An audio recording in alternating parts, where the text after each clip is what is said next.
What's up? Well, that's good, fam. Y'all, I'm so excited. I have two guests on the podcast today. I got my husband, Christian, and then we have an incredible guest who I'm sure y'all are going to be so excited to have on. I can't wait to get to hear more of his story, more about his life. We have Aodhan King on the podcast. What is up, my friend?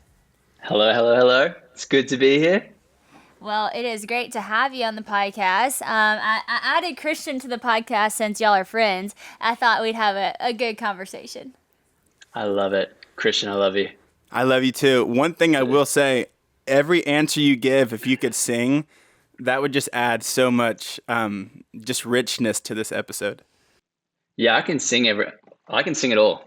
I apologize already for inviting him onto this podcast. Why are you, there was no need to apologize. No, seriously. I love it. Oh, perfect. It's already getting started. I love good. that. It's happening. It is happening. Well, listen, whenever Christian and you got coffee in LA that one time, I just remember whenever he got back in the car, he was like, man, I think we're going to be good friends. That's a good guy. And so I'm thankful that you're on the podcast. We'll start it the same way I start every podcast, and that is asking the big question of what is the best piece of advice that you have ever been given? All right, the biggest question ever. Right. I was thinking about this last night, and I think the biggest piece of advice I've ever received was from my dad, and it was, don't worry about things that haven't happened yet. And for me, that was huge because I can be such a control freak, and I want to know exactly what's going to happen when it's going to happen, and I worry about things that I shouldn't. So that for me has been the biggest piece of advice. Don't worry about things that haven't happened yet, and it's kind of so good. Helped me to stay present and enjoy now, not think about anything. That's awesome. You know what I mean? That's been huge for me. It's awesome. It's really biblical too. It's like when Jesus says, don't worry about tomorrow, for tomorrow has enough worries on its own. So do you do the Enneagram? I do, yeah. So what are you? Well, I used to be a 6-7, and now recently I'm a 3-4. So I don't know what that means. I know. Well, I know. That makes sense, though. I mean, I'm a 6-7, actually. And so even the way you just answered that, I was like, yep, that's me. Like, you want to know what's going to happen, how it's going to happen, and then you can probably assume the worst case scenario might happen. And so we got to prepare for that to happen. Absolutely. All the things. But, a 6 goes to a 3, like in the whole, how the triangle thing works. Yeah. And I can't remember unhealth or health or whatever. But so, I think 6s and 3s do have a lot of similarities anyways. I'm always back and forth on those two. So that's interesting. You are? What is it? How is it that you switch from a 6 to a 3? Is it stress or is it growth? Maybe it's stress. Maybe I'm a 3 right now. I think it is stress. But hey, look, maybe you got it wrong. Maybe you were always a 3 and you were just going to a 6. Maybe. And now I'm stepping back. Look, there are people who know the Enneagram backwards and forwards, and they're listening to us, and they're like, these people, they're You know the Enneagram backwards and forwards. I do know the Enneagram very well, but I'm a little rusty. I haven't read about it in a while. But 6 wing 7, I do know that one backwards and forwards because that's definitely where I've landed, and I've been that way since I've landed there. Yeah. Christian went on an Enneagram crisis. What are you, Christian? He went through every number before he figured out what he was. I was a 2, and then a 3, and then an 8, and now I'm a 1. So it wasn't like a personality disorder. It was just finding out who I really was at the core. It was really just, honestly, I feel like that year you were really getting to know who you are anyways, and really kind of. Because I think you were trying to be certain things, not in a bad way, but you were trying to be really helpful. So it's that's a 2, right? And then you were there were just different things coming out. An 8 because you're being that man. Well, Sadie never liked 1s necessarily, so you can't say that to the world. I'm not saying that to the okay. If you're listening to this, just forget I said that. But you weren't fond of 1s. And when you just never thought that I could have been a 1. Well, because you were in love with me. Put it this way, I didn't have that much experience with that much great experience with 1s because, you see, I'm not very put together. I'm a little bit I'm a dreamer. I'm a visionary person. I'm all up here. So I'm not like in the lane of getting everything in order or planned. And a 1 is like they're perfectionists. Right. They're orderly. They're like, which is great. And that's great to have around. But because I'm so different than that, sometimes I feel like there would be like a rub there. So I felt like, oh gosh, Christian cannot be a 1 Right. because that means that we're going to really get on each other's nerves because I'm going to be all up in the clouds and he's going to be on the ground running the thing. And so anyways, but what's beautiful is it works. It works. You know, your opposites do Of attract. course. It works perfectly. So where have you landed now? He's a 1. I'm a 1. You're yeah. 1 now. I'm a 1. Yeah, Yeah. right. Yeah. I'm the justice-oriented efficiency side of the 1. Yes, for sure. Well, I was going to ask Aiden, before we ask Sadie asks the next question, what season were you in when your dad gave you that advice? Like, how old were you? I think I was in high school. It was coming up to like the end of high school and we had exams and everything. But he says it all the time.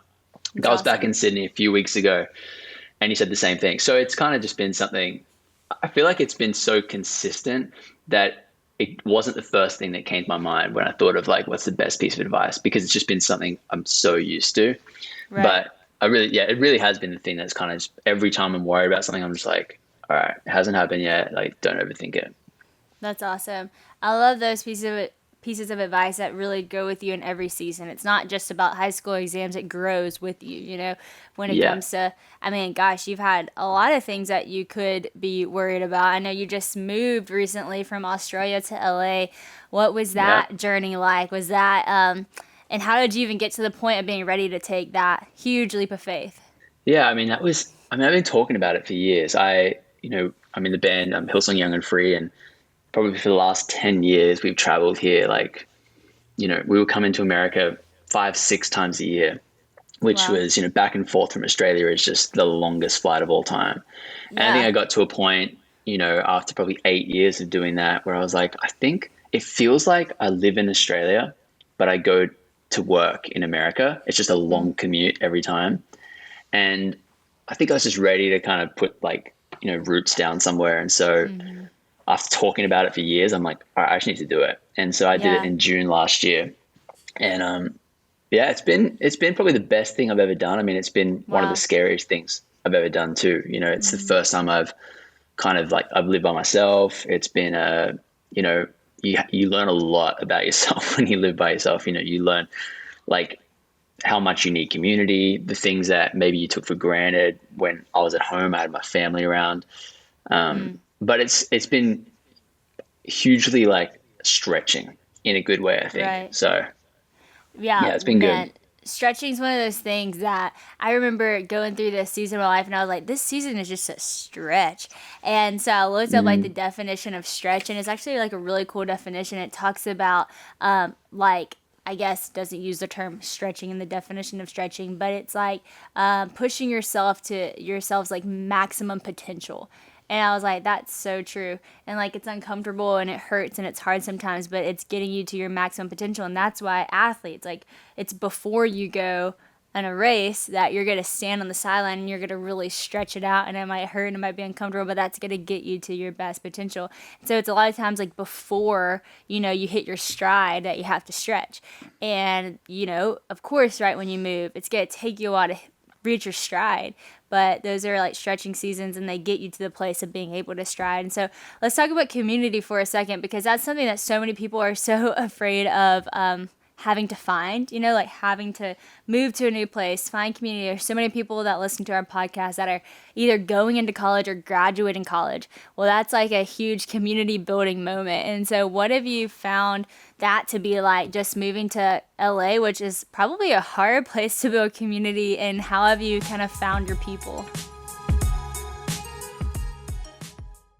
So mornings are my time to see Honey, connect with Christian before the day gets busy and we all go our separate ways. But I love these sweet times. But what I don't love is having to figure out what are we going to have for breakfast. I'm not much of a cook, so this is a big moment for me. But I love the idea of a bowl of cereal, but sometimes it's not the most nutritious way to start the day. However, now it is, and that's why I love Magic Spoon. Magic Spoon brings out all of our childhood cravings back to life, but without the sacrifice of our diet and health plans. So praise God for that. Magic Spoon has 0 grams of sugar, 13 to 14 grams of protein, and only 4 net grams of carbs in each serving. The newest addition, Honey Nut, which, how fitting, is so good it tastes like waffles and only has 1 gram of sugar. Each serving of Magic Spoon contains only 140 calories, plus it's keto-friendly, gluten-free, grain-free, soy-free, and low-carb, so what is not to love? All you have to do is go online to build your own custom box. You can choose from so many flavors like cocoa, frosted, fruity, peanut butter, cookies and cream, maple waffle, blueberry, and cinnamon, plus, like I mentioned, their newly reformulated Honey Nut flavor that will now be added to the Magic Spoon's permanent collection. If you're not a breakfast eater, you don't have to miss out because Magic Spoon is also the perfect guiltless bedtime snack, and I think Christian and Honey would both agree with me. So go order yours now. Just go to magicspoon.com/woe to grab a custom bundle of cereal, and be sure to use our promo code WOE at checkout to save $5 off your order. And Magic Spoon is so confident in their product, it's backed with a 100% happiness guarantee, so if you don't like it for any reason, they'll refund your money back, no questions asked. Remember, get your next delicious bowl of guilt-free cereal at magicspoon.com/woe and use the code WOE to save $5 off at checkout. Yeah.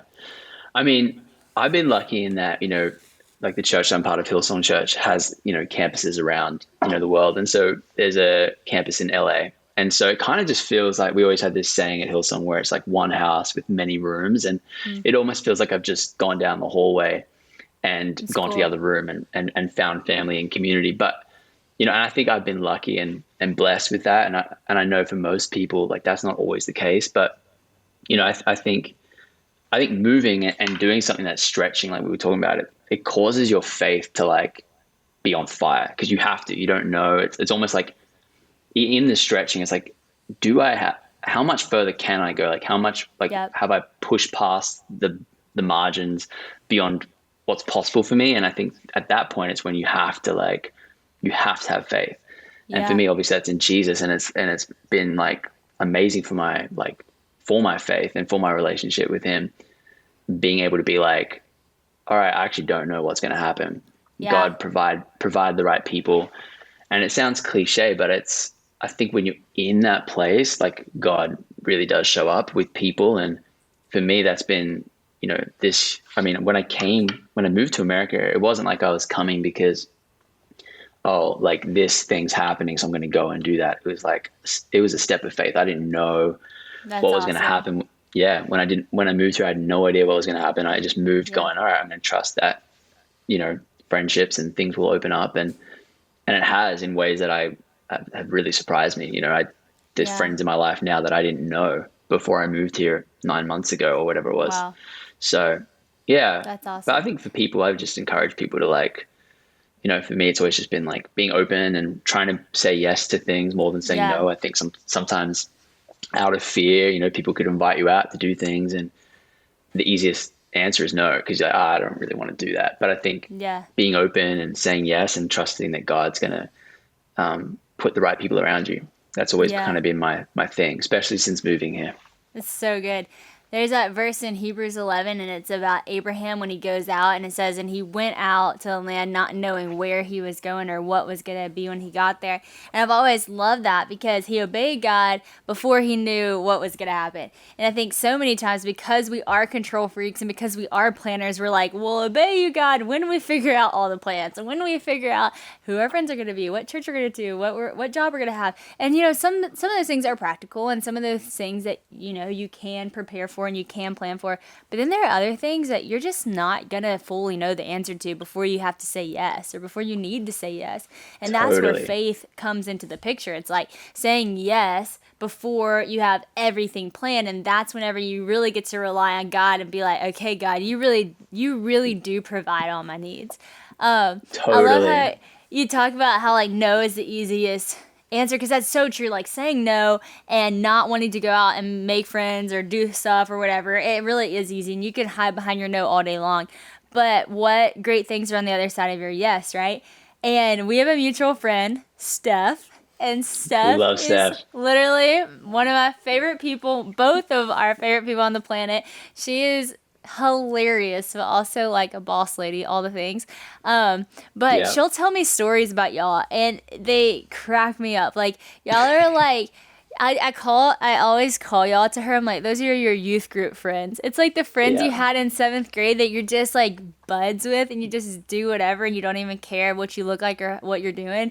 And I just love it, and that childlike faith. And so, how do you get to the point where you're like so comfortable just being yourself around people and letting that childlike spirit come out in friendships? Because I think everybody wants that, but everyone's kind of scared of like, I guess, doing what is required to get that, which is, letting Yeah. go of whatever ego you have. Yeah. I mean, that's like, it's such a good question because I feel like every day I'm trying to figure that out even more and more. But, I really do think it starts with like good people. And I think Yeah. if you're in relationships where you don't feel like you can be yourself, or you don't feel like, you can be honest and vulnerable. And, I think we've all got friends that we can be funny with, but maybe we can't be like deep and spiritual with. And we've got friends Right. that we can be spiritual with, but it's hard to be funny with them. And I Yeah. think when you can find people that are all of those things, I think that's when it's really special. And I think it really comes down to like having the confidence to know that, God created you a certain way, and we're all different, and what we bring to relationships is different. And I think we've got this friendship group, like you said, like it literally does feel like a youth group, friendship It group, is. and everyone's so different. We kind of do similar things. Like we're in the same kind of space. We all kind of work with music, and then obviously with you. And so there's something there that's common amongst us, but I think we are so aware of each other's differences in a way that actually just is exciting. It's like, we disagree on some things and we agree on a lot of things, and Yeah. we find some things funny. And I don't know, it kind of helps because it makes you it stretches you even in It's true. your own expression. And, It's and true. seeing people that are confident, like being with people that are really confident, helps you be confident too. So That's so true. It's like yeah. the best whenever someone is their full self around you, because like, oh, like I've earned your trust, like I've earned your Yes, trust. And I think 100%. when you know that person, it's like whether they agree with you or not, whether you're on that day or you're not, like they're going to be your friend. It helps you open up to be like the goofiest version of yourself or the most serious. And you're Totally. so right. There are some friends that I'm like, I don't know why I just cannot be funny around them. Like I am hilarious, but not around that person, And then like there's other friends that you're like just insane around. And I think it comes with that trust that you build with people. I was gonna say, Totally. and you have a song called "Let Go." So as you're driving to meet these new friends, you can just turn on your own song and just, when I let go, then I find life. Do do do. Oh no, Christian No, singing. exactly. I love that song. I always pump myself up by listening to my own music. I've always wondered that, like, That's awesome. yeah, like if you just heard yourself on the radio, would you be like, oh, there I am, like that's me? That's what you would do. That's definitely what I would do. I'd be jamming to my stuff. Be jamming. Oh my gosh. Well, that's a good transition. You wanted to ask him about some music questions. I didn't even introduce you as Aodhan King from Hillsong, which is obviously a big part of what you're known for, but I just think you're great. So I didn't even mention that, and so I'm glad you You're already good. mentioned it. But Aodhan, if you don't know, because I feel like you're a familiar face to many people, so you sing on Hillsong Young and Free, and I know Hillsong you dabble in probably worship and all the other things as well. United worship, yep. United, and the different things. But yeah, so let's talk about music, because that is a huge part of your life. Yeah, I mean, you've written some. That was what I told you when we hung out in California that day. You've written and sung some of my favorite worship songs that I still sing. You wrote "Touch of Heaven," which is what me and Sadie walked down the aisle to. Me and Sadie, I walked down the aisle. Oh yeah. Sadie walked down the aisle to me to that song. But yeah, even like songwriting for you. Do you feel like most of the songs that you write come out of moments where you're super strong in your faith, or is it moments where you're struggling with something, that you're kind of going through something, or Question. is it when you're kind of on the high that you write these super inspirational, powerful songs? That's a great question. To be honest, I think worship's always been it's been kind of like my response in every season, whether good or bad.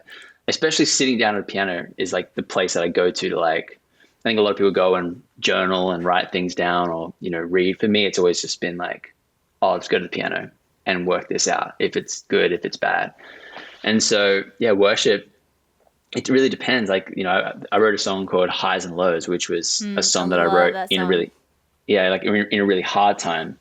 And I feel like it's often like, if I can't express it, like express what I'm going through in words, I need to sit down and sing it out. And for months, sometimes that literally is just a melody without lyrics. And then sometimes it's the opposite. It's just lyrics and no melody. And so it's different every time. It's so cool. What's like one of your favorite songs that you've written on, or is that kind of hard to say because each one's for a different season? When it comes to nutrition, so many of us are trying to figure out not only what we need, but how to include it in our diet. So friends, I am right there with you, and at this point in my life, I need something that can meet my nutritional needs, be quick and an easy fix, and still taste great. Not too much to ask for, right? But that is why I cannot stress enough how much I recommend AG1 by Athletic Greens. Y'all, this one just hits all the points. It contains 75 vitamins, minerals, and other whole food ingredients, and it's all in just one scoop. So this includes a multivitamin, probiotic, and all your superfood greens. And I know what you're thinking, but it actually does taste good. I've talked it up to so many people, and Christian can attest to this because it replaces so many vitamins in just one drink. So y'all, this is what makes Athletic Greens so convenient, because one scoop of AG1 has all the best things. Honey has just started walking and is into everything, so y'all better believe I am using all my energy to chase her around, and that is a nonstop job. So even whenever I'm traveling on the road, when I'm speaking, chasing Honey around, doing all the things, I know AG1 is for running good gut health, good digestion, and it's boosting my immune system to keep me going and feeling my best. AG1 is super lifestyle friendly because it fits into any diet, keto, paleo, vegan, or gluten-free, and has no GMOs and less than 1 gram of sugar. If you're in the market, you've got to give it a try. In fact, to make it easy, Athletic Greens is going to give you an immune-supporting free 1-year supply of vitamin D and 5 free travel packs when you make your first purchase if you visit athleticgreens.com/woe today. Again, simply visit athleticgreens.com/woe to take control of your health and give AG1 a try. You will not regret it. Yeah, I feel like I'm really proud of like a song that I wrote when I first kind of started writing, which is like Sinking Deep, which was, I think that song, I think for me was the beginning of me understanding what my voice was and even like how I would, speak to God. Because I think a lot of the way I speak to God is through singing, and like, and I could sing every answer to you guys, but but like it's sitting at the piano has always been the way that I just express. And I think Sinking Deep was the first time that I felt like, oh, I can make sense of even my prayer life with this song. So I would probably say that song, but it changes all the time.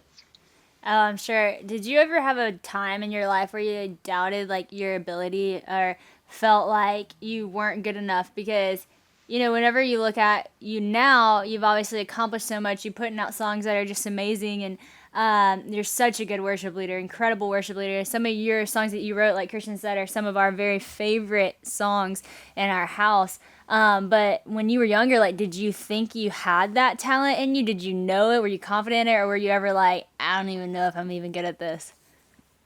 I would say it was more that 100%. Wow.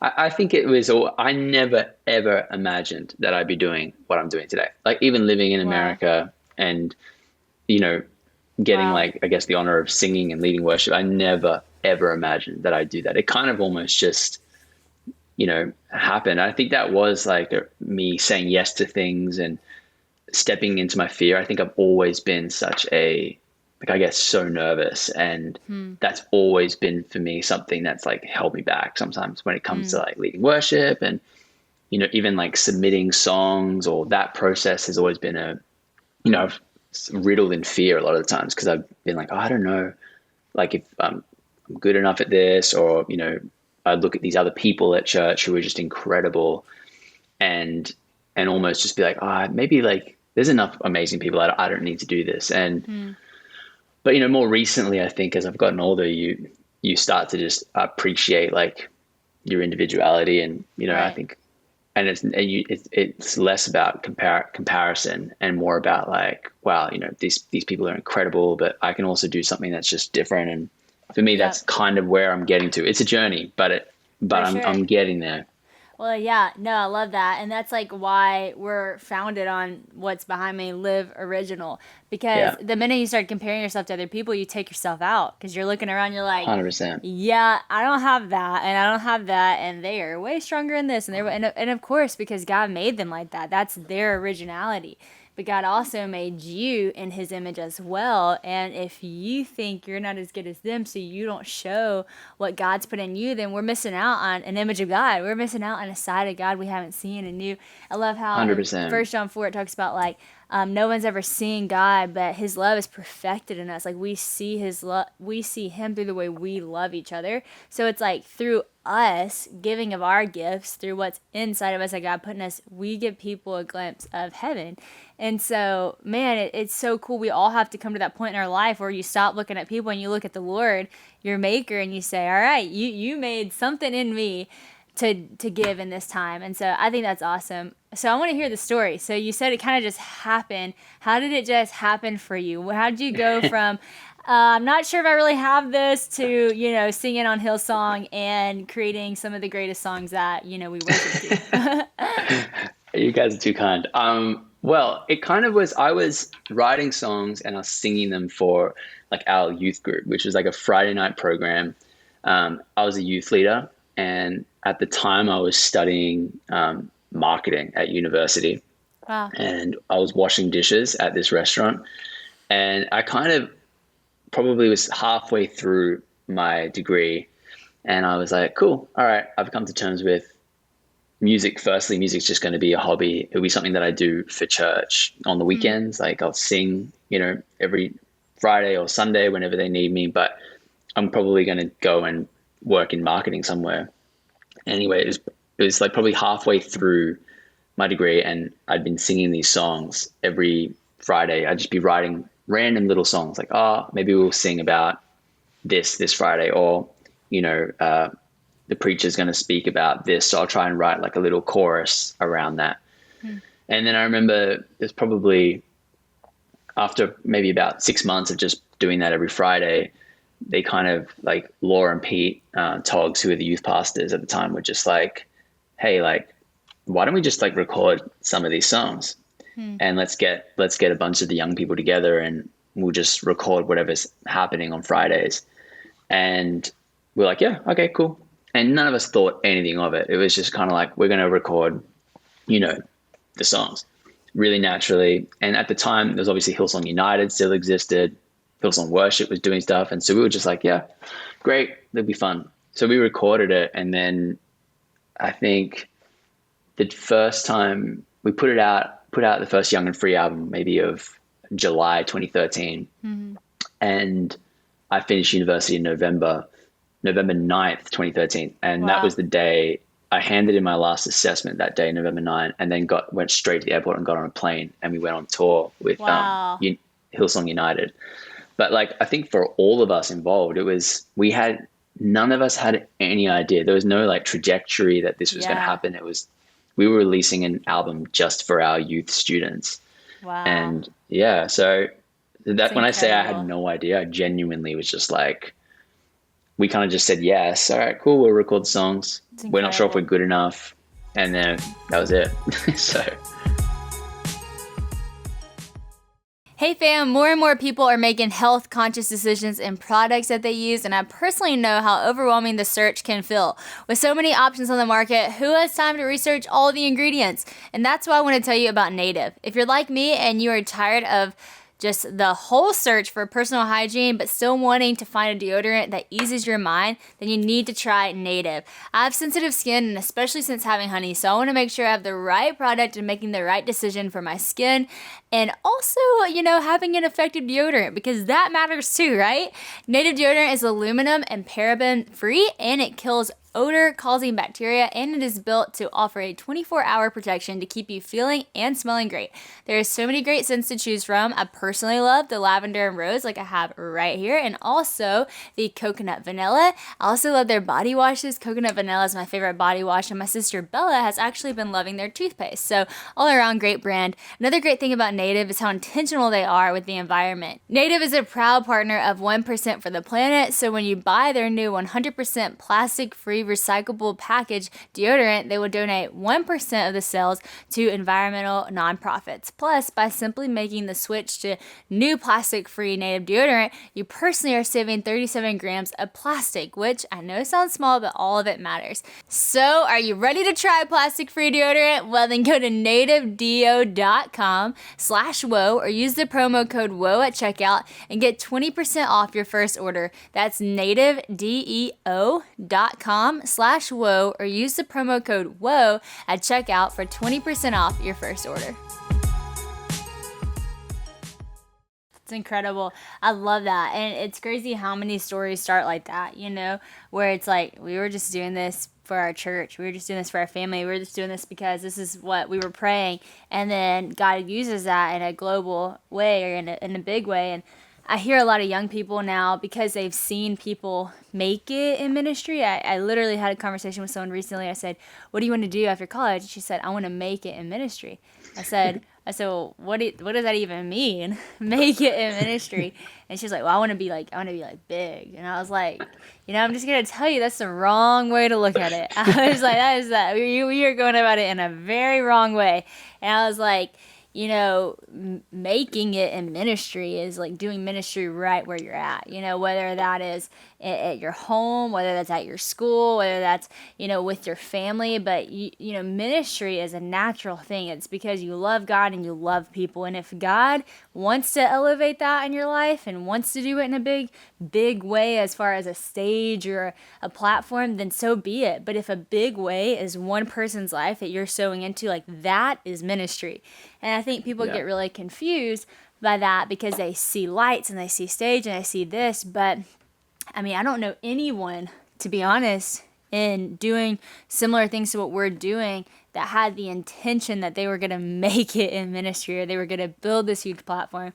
A lot of it came from just doing what God put on their heart to do, and then it just happened.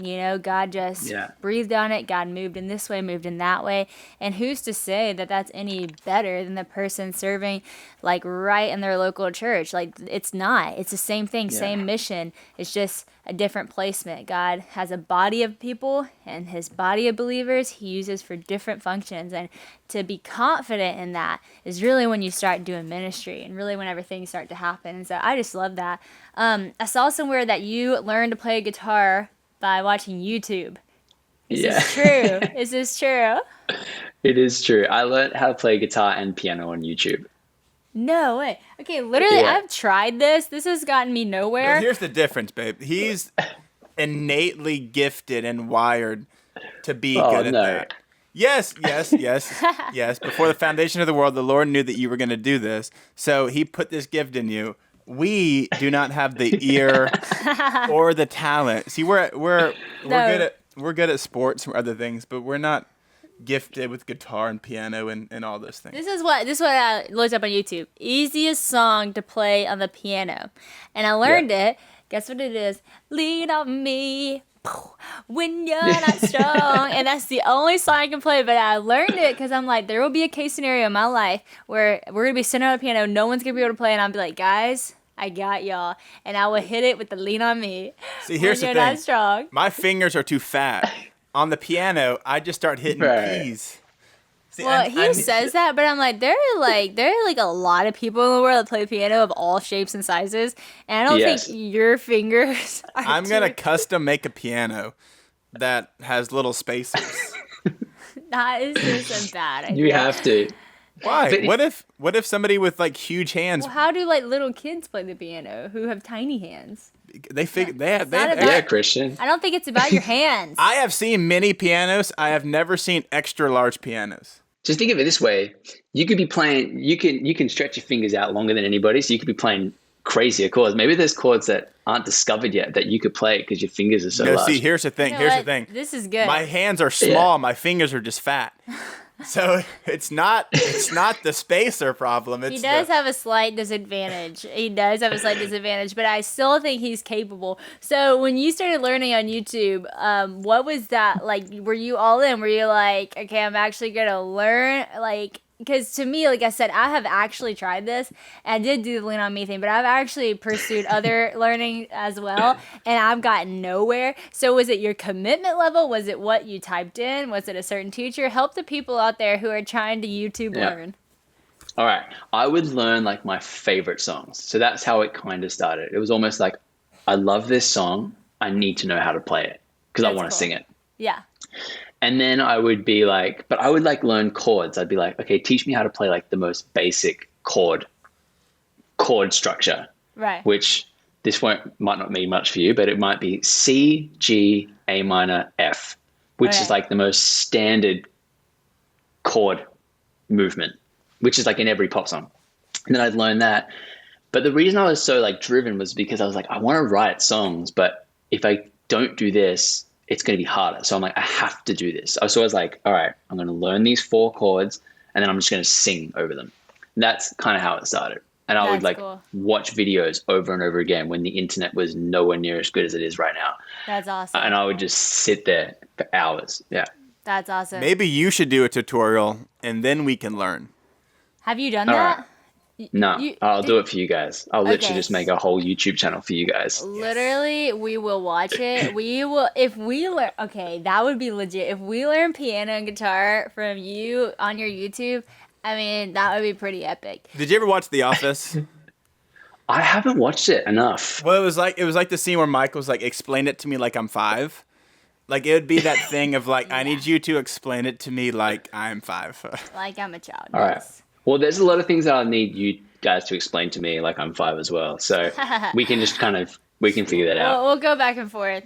Okay, listen, 2 things that you've said while we've been talking, I just want to bring out. One, you said that one thing you were desiring when you moved to America was you want to sow roots. And then you also just talked about learn the piano, your commitment level to rewatch over and over and over again.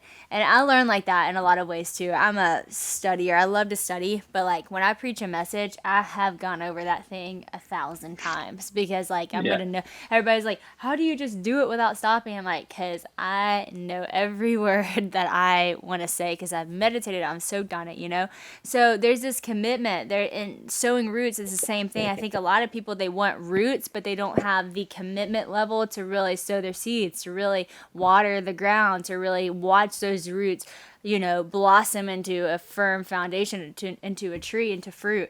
And so I think a lot of young people, it's like they want to be really great at piano, but they don't want to, put the time that it takes into it. They want to make friends. They don't want to put the time.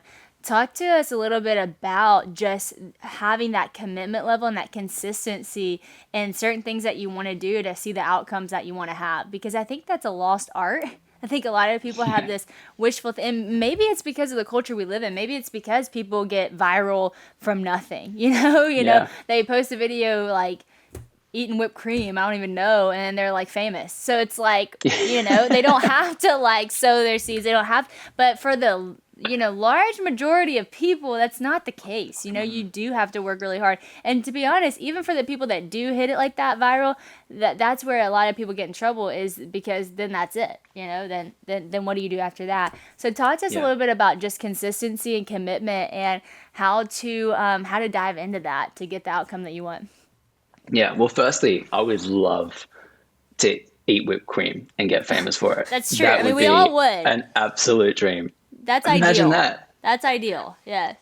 What do you do for work? I eat whipped cream. Wow. There's probably that's insane. There is somebody who does that. I'm just calling it because I don't know if you've seen on Instagram. There is a girl literally smashes her face in bread, and that is her job. She has thousands of followers, hundreds of thousands of followers for smashing her face in bread. So it would not surprise me if someone's out there eating whipped cream just making bake. Wow. But if there isn't, we could become those people. We might should. I think genuinely, I think with that, with the, I feel like it's when you find something you're so passionate about, you'll almost, there's no, like, it's almost like you can't convince yourself otherwise to work on it. So for me, like, I've always found like there's two things, like the things that I feel called to. So I feel called obviously to like build the church and all those things. And so that's like a calling from God. And then there's also the things that I'm passionate about. And sometimes, not always, but sometimes those two things line up. And I think when they line up, if they line up, then you can approach those things with like, I don't know, almost like a sense of like excellence. Like it has to be amazing because this is for God.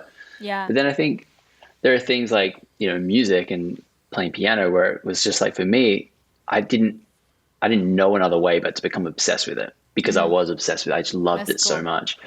And I think sometimes, people might think they want something. For example, they might want to be a musician, but maybe what they actually want is to be successful and, I don't know, famous as a musician. And so the work required, they never really considered. And so maybe that's actually not what they want.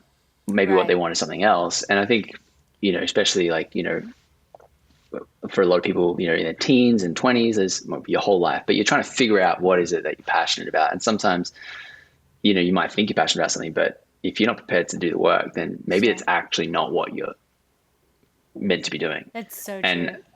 Yeah. And so it's finding those things that you feel like you could do, you would give everything to make it happen. And so, yeah, I mean, that would be my observation. And even on myself, it's, I might want to get fit. I really do. But my goodness, I need to come over there and get a full boot camp because I can't do it myself. Hey, we're gonna make it happen. I know we've talked about it. I'm gonna teach you how to do some bench press, and you're gonna teach me how to have an angelic voice and play the piano. We might start with piano. Yeah. No, I'm just messing. I can harmonize, babe. You can harmonize. No, I love that. That's a great observation, honestly, because you're so right. When you're passionate about it, you'll put in the work for it. When you believe in it, you'll put in the work for it. And, with LO and all things that we do here, we work a lot and we work hard, but it's like you said, I can't help but do that because I love it and because I'm on this mission and I want to make the world a better place. I want to help build the church, and that's a massive mission, right? That we should all be thinking about, which, when you think about it like that, it's like I can't help but get up and want to do it, want to work, want to sow seeds into seeing this flourish. And so I love that. Great observation. All right, lastly, you are about to go on a new tour called Worship Nights Tour with Dante Bowe, who is also on the podcast, and we love Dante. That's going to be epic. Honestly, we have to go. Like, we have to go. We need to look at the dates, like, and for real. Yeah, I'm not you need even to come. just saying that. We need to go. So starting in August, so tell me about that. I know you're obviously still a part of all things Hillsong, but you're also going on this new tour, so tell us about it.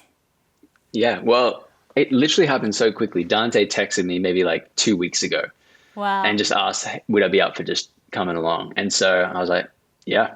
It's awesome. I was like, why not? It's awesome. And so that's kind of it. And so I think the night's going to be pretty awesome. It's like there's going to be Aaron Moses, Dante, and myself. Wow. And we're just going to be up there the whole night leading worship. Wow. And so I have no idea what it's going to look like yet set-wise, but it literally in the last 2 weeks, it's come together. Wow. So, and I love those guys. I love Dante. We've been friends for years. So I think it's going to be fun. That's awesome. It's one of those anything could happen type nights. Love it. Well, now we really have to be there. So I don't know where you get tickets, but not to put you on the spot, do you know where we can get our tickets? Yep. I'll tell you a link. Hold on. Give me a second. It's somewhere online. Well, everyone look up Worship Nights Tour with Dante Bowe and Aodhan King. Aodhan, it's been just a joy talking to you. Christian and I, like we said, we love you. We're cheering you on. You are doing great things, and more than all the things you're doing, you're just a great human. And so we are glad to know you. And thanks for being on the Well That's Good podcast. Oh, I love you guys. Thank you for having me. Can't wait to hang out again soon, hopefully. I know. We're going to a worship night, but beyond that, we got to hang. Come to Louisiana. We'll get the boot camp going. You'll work out with Christian, and then you'll teach us piano. All right, I'm down. Yes, it's happening. We're making it happen. Solid. And it's happening. To everyone listening, we will keep you updated on that online. I love it. I love it. Have a great rest of your day, Aodhan. You too. Bye, guys.